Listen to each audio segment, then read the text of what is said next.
Halo, selamat sore sahabat Cakrawala Podcast. Ketemu lagi dengan saya Swadi Putra, host Cakrawala Podcast. Tempat kita ngobrolin apa aja, karena apa aja bisa kita obrolin. Teman-teman, kali ini kita berada di outdoor lagi, dan sekarang ini tempatnya, jujur saya katakan ini pertama kali saya kesini teman-teman. Ini namanya Bantaran Tukat Ayung. Dan kita ini berada di salah satu sudut yang saat ini sedang ditata oleh narasumber kita.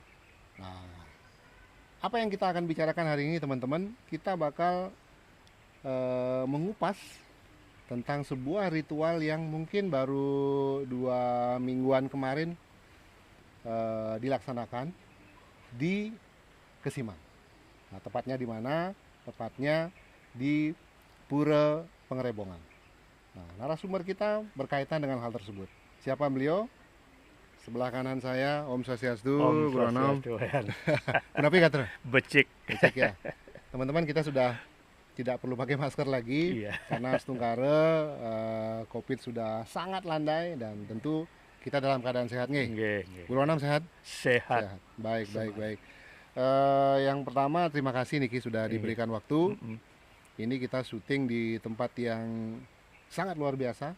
Saya membayangkan kalau ini sudah ditata sedemikian rupa pasti akan luar biasa nih.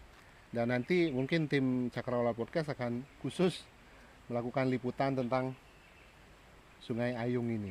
Oke, Gong? Baik, Guru Anom, kita mulai ngobrol nih. Nggih, nggih. Yang kita akan bicarakan adalah tentang ritual pengerebongan. Nggih. Yang kemarin sudah dilaksanakan. Kebetulan saya juga hadir waktu itu. Dan kenapa Guru Anom saya pakai sebagai narasumber? Karena setiap saya menghadiri undangan atau uleman acara pengerebongan, pasti ada Guru Anom di situ yang menjelaskan sedikit demi sedikit tentang ritual. Nah, tapi tentu teman-teman di Cakrawala Podcast juga ingin tahu lebih dalam lagi tentang ritual tersebut. Oke. Yang pertama sebelum lanjut, siapa sih sebenarnya Guru Anom? Mungkin bisa diceritain sedikit latar belakang Guru Anom. Kalau saya tahu sih seniman topeng, seorang dalang dan budayawan. Silakan. Om Swastiastu. Om Swastiastu. Yan. Nah, yang sendiri ya seperti disampaikan tadi, awalnya sih memang yang inilah seniman Dharma Gita. Oke. Dari SD kelas 6 sudah bergelut di sana. SD kelas 6. Iya. Tahun berapa itu Guru? Iya, kurang tahun 80-an lah. Oke. Terus kita menginjak dari sana baru dulu ke PGA, kita masuk dari sekegong anak-anak, masuk ke seni pertopengan, itu pun otodidak. Oh, oke. Nah, atas tuntunan almarhum Ida Betara Gede, Perdana Lebar, Raya Buduk, dan Perdana Gede Baskara. Nah, beliaulah menuntun yang bergerak bukan saja di berkesenian tari, tapi lebih ke sastra gitu. Sastra. Ya, sastra.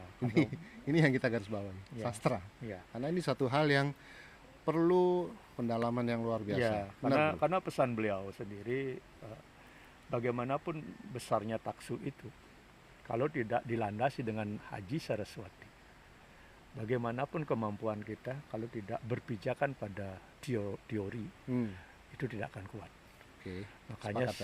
Makanya sastra itu, pengetahuan itu, teologi itu sangat penting untuk sebagai legalitas sebuah sebuah argumen. Boleh dikatakan biar tidak kita bicara kayak istilahnya kira tebase atau di Bali mungkin disebut sastra aud-audan. Nah, ya kayaknya sastra babat dibabat ke sana ke sini. Tapi banyak loh Guru. Ya. Saya melihat, mohon maaf saya tidak menyebut penari topeng itu yang belum memiliki landasan filosofi sastra yang kuat. Benar? Benar. Oke. Nah, inilah yang perlu kita harus arahkan, harus kontrol. Nah, siapa yang mau mengontrol hal ini? Ini yang perlu kita cermati ke depan. Nah, dari sana kita baru yang dibimbing untuk, karena kita berjalan di seni itu kita dituntun untuk menjalankan catur asramu. Dalam berkesenian, artinya dalam tatanan drama gong, dalam itu arja, nah itu kata beliau itu malah dalam tahapan brahmacari, mencari jati diri. Mencari jati diri. Pertama itu untuk mencari jati diri, setelah itu masuk ke pertopengan, itu adalah kita sudah menjalankan Gerahasrama. Hmm. Dari struktur Sudah naik pemahaman tingkat sekitar lagi. ya. Dari Karena struktur kenapa pemahaman. Gerahasrama? Karena kita harus tahu beberapa karakter dalam topeng itu disamakan oleh beliau dengan sebagai kepala keluarga memberikan nafkah kepada masing-masing keluarga. Ada penasar punya satu cerita, penasar kita kasih berapa persen, Oke. bondresnya berapa persen, ininya berapa persen. Seperti itu. Iya. Baik, benar Nah, sekali. setelah itu, Baik Guru Anom. ya. Apa namanya? Seperti yang saya bilang tadi, Guru Anom kalau menurut saya sangat memahami filosofi pengerebongan. Ya. Kita masuk di sesi 2 sekarang. Kita bicara mengenai sejarah pengerebongan. Jujur kalau saya pribadi saya tidak tahu. Tiang tanuning nih. Nah, pun kentan setahu Guru Anom boleh cerita nggak? Bagaimana sih sejarah alias asal muasal dari ritual ngerebong ini? Silakan. Iya. Kalau kita berbicara ngerebong itu kemarin sudah yang juga sempat bicarakan dengan ya pakar-pakar budaya. Arti boleh dikatakan tempat ngerebong itu adalah Pura Agung Petilan, kan gitu ya. Pura Agung Petilan. Ya. Ya. Tapi kalau saya searching di Google Map ngerebong. Gitu Ya, ngerebong, pangrebongan gitu ya. Pangrebongan. Pangrebongan kalau kita ngerebong itu menjadi kata dasar, artinya pean memberi ruang kepada kata dasar berarti tempat ngerebong. Atau pura tempat orang ngerebong, jadinya pura pangrebongan gitu. Oh, baik. Jadi pura aslinya adalah Pura Agung Petilan. Pura Agung Petilan. Ya. Oke, silakan lanjut. Ya, karena di sini sering kita yang sampaikan bahwa ini adalah sebuah pura atau ngerebong itu adalah sebuah performance art religi. Artinya art religi berarti seni pertunjukan religius gitu. Oke. Boleh dikatakan itu karena melihat dari struktur pura itu dia tidak masuk ke struktur pura fungsional struktural. Karena pura ini adalah sifatnya temporal, seperti pura penataran. Kalau dia sifatnya temporal, mohon maaf, berarti Pura Agung Petilan itu tidak masuk di dalam salah satu Trikayangan Desa. Tidak dia masuk, tapi kayangan desa dia. Tapi dia kayangan desa. Tapi ini sebagai center upacara jadinya. Oke. Kayak art center kan gitu. Ya, benar. Centernya upacara di Kesiman. Gitu. Ah. Karena dia tidak mempunyai odalan khusus. Nah ini sebenarnya sebelum kita bicara ngerebong atau pengerebongan, ya ini dulu yang seru ini sebenarnya. Oke, saya menjadi lebih penasaran ini. Pura Agung Petilan itu linggihnya ada banyak nih Kak. Nah, niki karena memakai sistem, inilah keunikan Kesiman. Dia memakai sistem tata dewa, tata keratuan.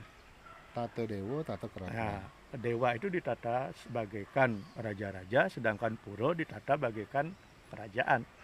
Makanya ada dewa raja, pura puri, dewa raja. Kapan pura dipurikan, kapan puri itu dipurakan. Kapan raja didewakan, kapan dewa itu dirajakan. Makanya di Petilan itu ada 3 gedong. Gedong Agung atau gedong dalam, gedong manca desa, dan gedong pangerob. Itu bedanya apa? Kalau gedong Agung kita bawa ke struktur raja, ini adalah puri. Kalau manca desa, ini adalah operasional kerajaan. Pungawo, tanaman. Nah ini. Kalau pangerob nanti, kalau dibawa ke kerajaan itu pekanelan. Atau yang mengurus rumah tangga kerajaan. Ya. Makanya di Kesiman itu terkait dengan ngerebong, di Kesiman tidak mengenal betara, yang ada ratu. Ratu desa, ratu dalam, ratu pusah, dan ratu yang lain. Karena ratu membala nata membala raja. Itu dia. Kompleks ya? Kompleks. Tapi ngerebong itu sih sebenarnya adalah kita bicara filosofi ngerebong atau sejarah ngerebong itu terkait dengan Pura Petilan ini. Pura Petilan dipakai sebagai sebuah monumen keberhasilan raja di eranya. Monumen peringatan keberhasilan atau kejayaan raja yang memimpin di era 1860-an lah. Baik. Ide anak Agung Ngurah Gede Kesiman, cucu dari Ide Jambe Pule dari Denpasar. Oh, baik. Nah, setahu Guru Anom dari sejarah tadi itu berarti memang dari asal muasal dulu dilaksanakan ritual ngerebong niki sudah di Pura Agung Petilan. Belum.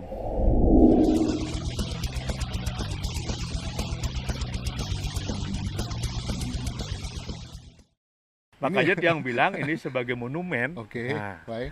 awalnya kita ada karena kita tidak akan bisa lepas berbicara budaya dengan mitologi kan Oke, gitu ya. baik.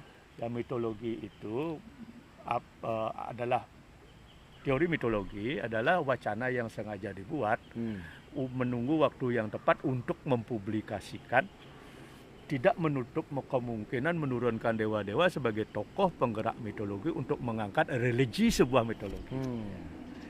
Nah, tidak akan ada keterlibatan dewa-dewa dalam publikasi atau promosi mitologi itu. Nah, di sini ada mitologi dikemas gitu. Di era itu kan ada ekspansi dari Kesiman ke Sasak. Dari Kesiman ke Sasak. Sasak. Ya, Kesiman sempat ekspansi ke Sasak dengan perang Ende istilahnya. Lombok. Sasak di Lombok. Ya. Ini kita bisa perkuat dengan catatan yang dapatkan dari Prof.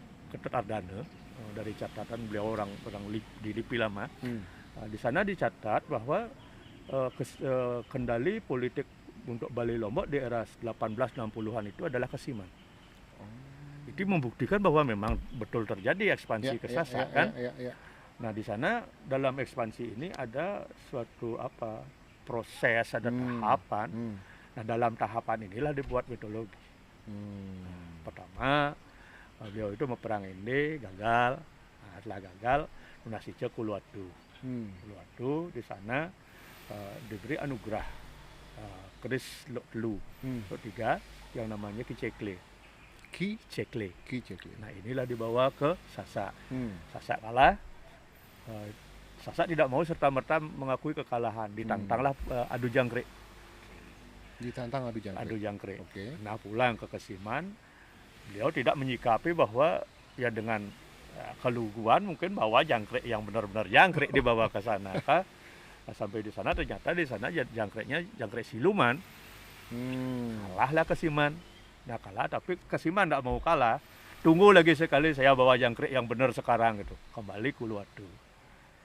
Nah, di sinilah ada kata istilah pertama yang menjadi cikal bakal ngerebong itu. Konon katanya beliau di Uluwatu, bani sing rah ngereh lemah gitu.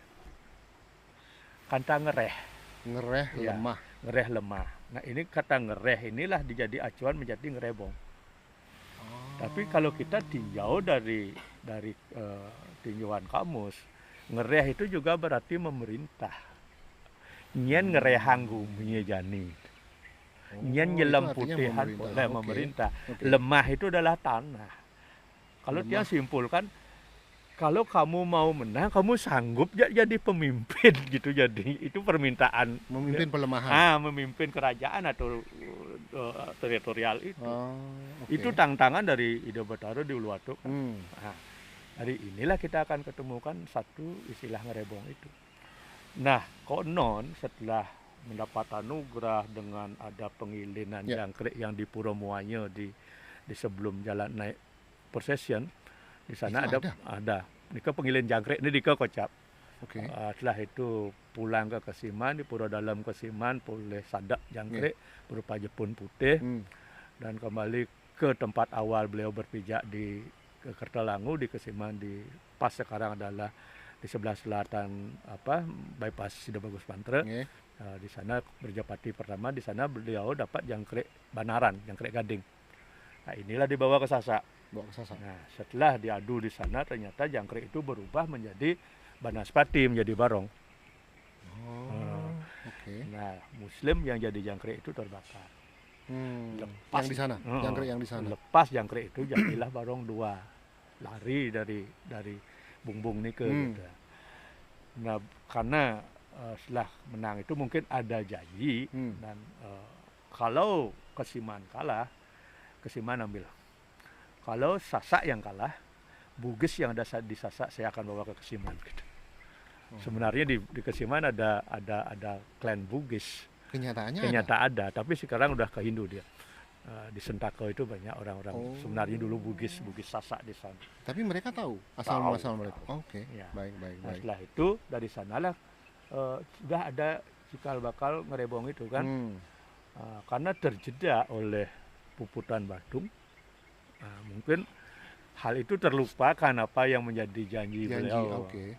Nah, setelah kembali normal, setelah zaman kedistrikan, yaitu distrik Kesiman waktu itu ya, mungkin setelah itu diawali dengan sekomanyi di Kebon Kuri. Nah, di sana bikin barong sumi kayak ini. Nah, itulah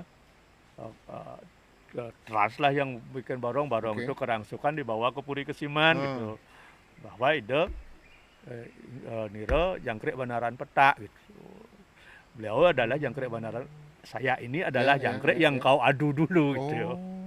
Nah, kayu lah ide ngadag. Nah, dari sana karena kayu ngadag dibuatlah barong. Nah, barong itu beliau dulunya si Puspatan itu jangkrik benaran peta. Mulailah Ngerebong di Puri Kesiman dulu di Merajan Agung, kecil-kecilan. Oke, berarti ngawitnya justru di Puri Kesiman di Puri, di Merajan dulu.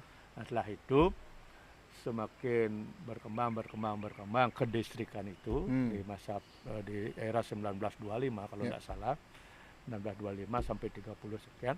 Nah, mulailah Ida Betara Pungawo yang memegang distrik Kesiman turun ke lapangan. Ini pun yang dapat info dari orang yang tertua dari Sumerte. Karena beliau memang Raja Pungawo yang turun pakai motor pit ke desa-desa untuk mempublikasikan Ngerebong di era 1937. Oke, berarti sosialisasi. Ya, sosialisasi se-distrik Kesiman. Oke. Tapi batasan distrik di era itu adalah setelah terjadinya mungkin penyerahan tugas, sempat Kesiman ekspansi ke Mengumi. Mungkin dari Ubung ke selatan sampai ke Pecatu. Sampai di Pecatu. Iya, karena catatan pemetaan distrik Kesiman 1930-an itu Kuta masih kecamatan Kesiman. Oke. Nah, makanya itu Ngerebong itu melibatkan itu. Makanya Ngerebong itu berasal dari kata ngereh, lemah dulu. Nah, secara semiotik kita temukan 3 istilah. Nah, dari ngereh lemah, setelah itu dari teori instrumen iringan pewayangan ada gending Ngerebongan. Nah, setelah itu ada istilah ngerebuang. Mererebu atau menetralisir alam. Luar biasa. Saya mendapat cerita baru ini, teman-teman. Nanti teman-teman pasti bakal kaget juga ya. Ternyata sejarahnya cukup panjang dan memang ternyata ini asal muasalnya terjadi ya. Sampai pengilin jangkrik ini guru bilang ada itu. Berarti kan memang sejarah seperti itu.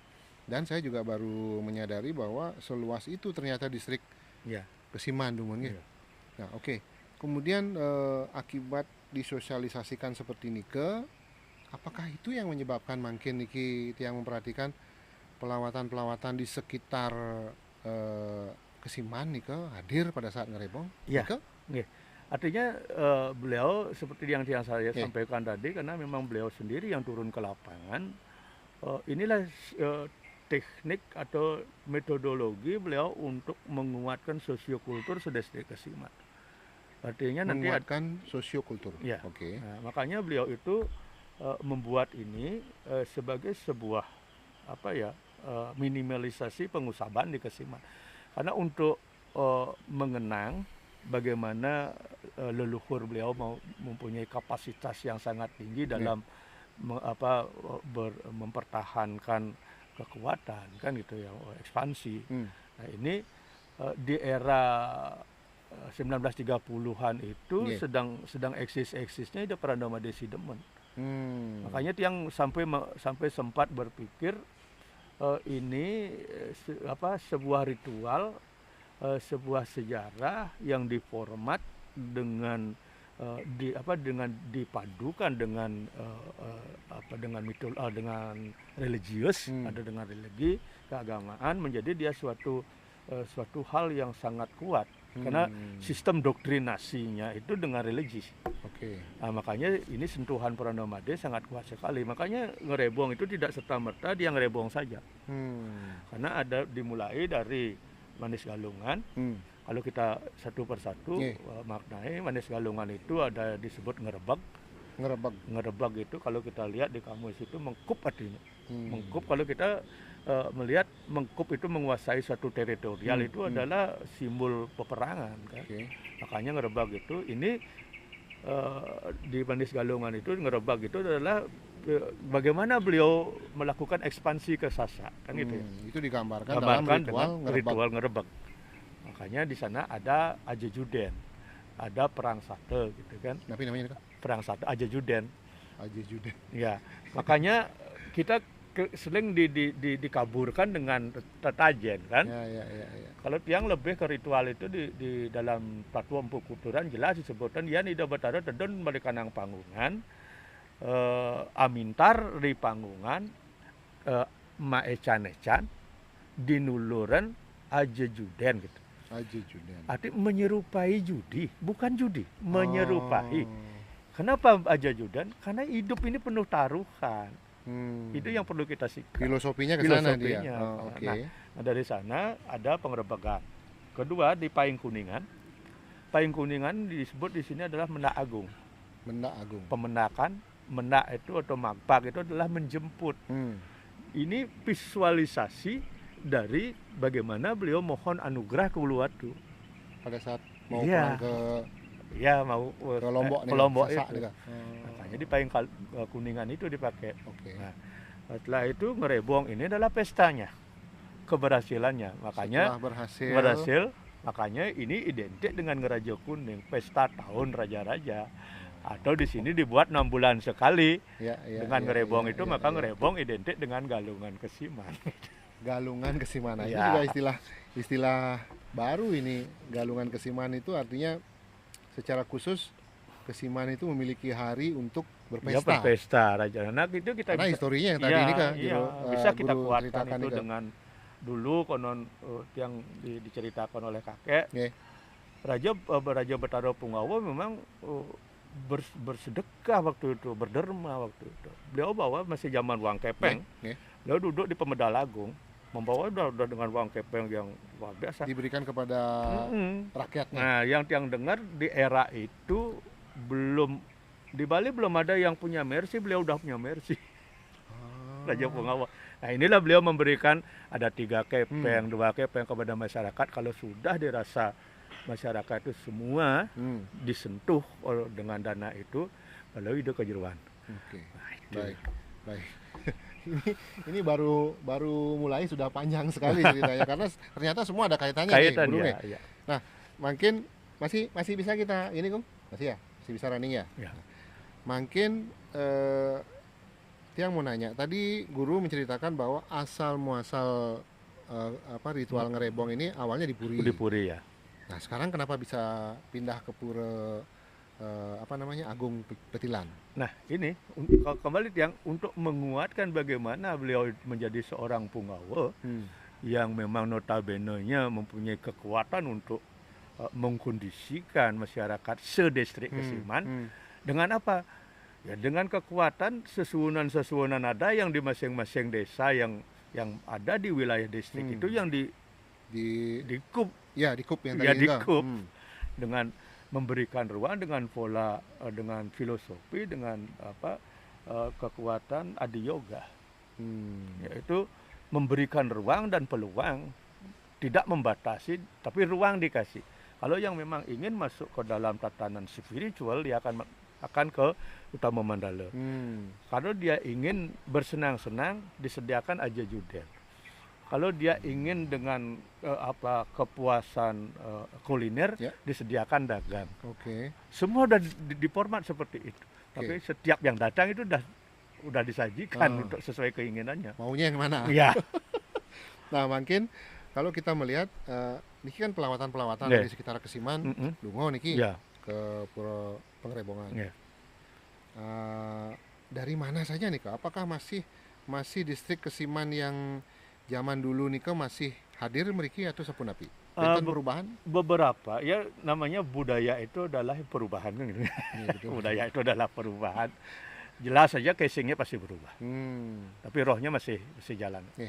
Nah, beberapa yang mungkin karena kurang pahamnya dan kurang sosialisasi dari masing-masing desa, dan yang sangat berpengaruh adalah terjadinya pengembangan desa, ada pemekaran desa adat. Ini sangat membuat menjadi faktor berubahnya beberapa Jadi komponen. karena merasa sudah berada tidak di distrik Kesiman lagi, Ya, sudah di luar. ya. Nge. Ini menyebabkan berubahnya beberapa komponen-komponen yang harus terlibat kan gitu. Nah, sekarang yang masih eksis tentang itulah ya pecatu, masih ungasan itu.